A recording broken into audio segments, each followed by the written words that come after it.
নমস্কার, নিউজে বমে আপনাদের সকলকে স্বাগত। আপনাদের সঙ্গে আমি চন্দ্রিমা। আর এখন আমরা যে বিশেষ খবরের দিকে নজর রাখতে চলেছি, খামখেয়ালি ট্রাম্পের লকডাউন কি বলে ফাঁকা আওয়াজ? হরমুজে মার্কিন নাকে ডগা দিয়েই যাতায়াত ৮ জাহাজের। আমেরিকার দাদাগিরি কি তবে শেষের পথে? ডোনাল্ড ট্রাম্পের হুঙ্কার, পেন্টাগনের রক্তচক্ষু আর হরমুজ প্রণালী অবরুদ্ধ করার কড়া হুঁশিয়ারি, সবকিছুকেই বুড়ো আঙুল দেখিয়ে উত্তাল সমুদ্র চিরে বেরিয়ে গেল আটটি জাহাজ। আর এই ঘটনায় কার্যত থতমত খেয়ে গিয়েছে হোয়াইট হাউস। বিশ্বের অন্যতম গুরুত্বপূর্ণ বাণিজ্য পথ হরমুজ প্রণালী দিয়ে আমেরিকার যে মাস্টার প্ল্যান ছিল তা কি তবে ত্রাসের ঘরের মতো ভেঙে পড়লো? প্রশ্নটা এখন আন্তর্জাতিক মহলের আনাচে কানাচে ঘুরপাক খাচ্ছে। ট্রাম্পের গ্রেট ওয়াল অফ হরমুজ।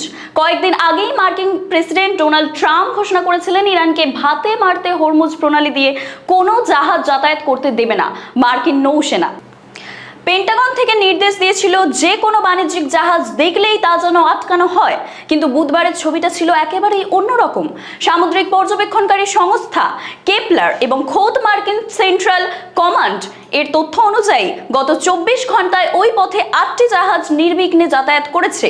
এর মধ্যে ৩টি জাহাজ ছিল সরাসরি ইরানের।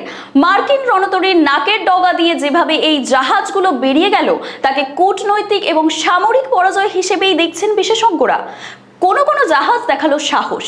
জানা গিয়েছে অবরোধ জারির প্রথম ২৪ ঘন্টা কিছুটা থমথমে ছিল পরিস্থিতি। ট্রাম্পের ভয়ে ৬টি জাহাজ মুখ ঘুরিয়ে ফের ইরানের বন্দরে ফিরে গিয়েছিল, কিন্তু সেই ভয় ছিল ক্ষণস্থায়ী। পিস গালফ পানামের এই বিশালাকার ট্যাঙ্কারটি ইরান থেকে পেট্রো রাসায়নিক নিয়ে আরব আমিরশাহীর দিকে রওনা হয়েছিল। মার্কিন হুঁশিয়ারিকে পাত্তা না দিয়েই সে নিজের গন্তব্যে পৌঁছায়। রিচ স্টারি এটি একটি চীনা জাহাজ। চীনের মদতপুষ্ট এই জাহাজটির হরমুজ পার হওয়া অত্যন্ত তাৎপর্যপূর্ণ। মনে করা হচ্ছে বেজিং সরাসরি ট্রাম্পের নীতিকে চ্যালেঞ্জ জানাচ্ছে। মুসলিকিশান ইরাক থেকে জ্বালানি তেল আনতে যাওয়া এই জাহাজটিও নির্বিঘ্নে সীমান্ত পার করেছে। খামখেয়ালি ট্রাম্প ও ধন্দ। শান্তি নাকি যুদ্ধের উস্কানি? ট্রাম্পের আচরণ নিয়ে ইতিমধ্যে বিশ্বজুড়ে উদ্বেগ বাড়ছে। একদিকে তিনি বলছেন যুদ্ধ শেষের কথা, আর অন্যদিকে মধ্যপ্রাচ্যে নতুন করে আরো ১০,০০০ সেনা পাঠাচ্ছেন। এই দ্বিমুখী নীতির নাম দেওয়া হয়েছে ট্রাম্প স্ট্র্যাটেজি।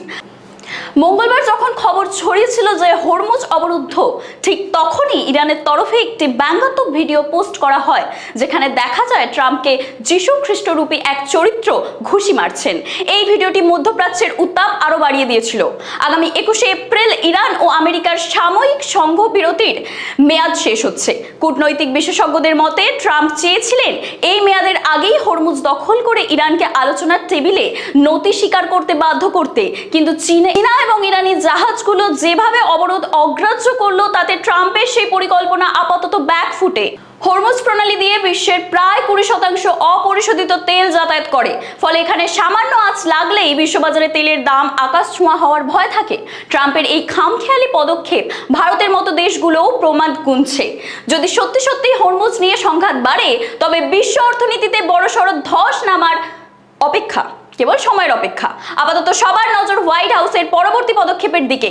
ট্রাম্প কি এবার সরাসরি সামরিক বল প্রয়োগ করবেন, নাকি নিজের ব্যর্থতা ঢাকতে নতুন কোনো চাল চালবেন?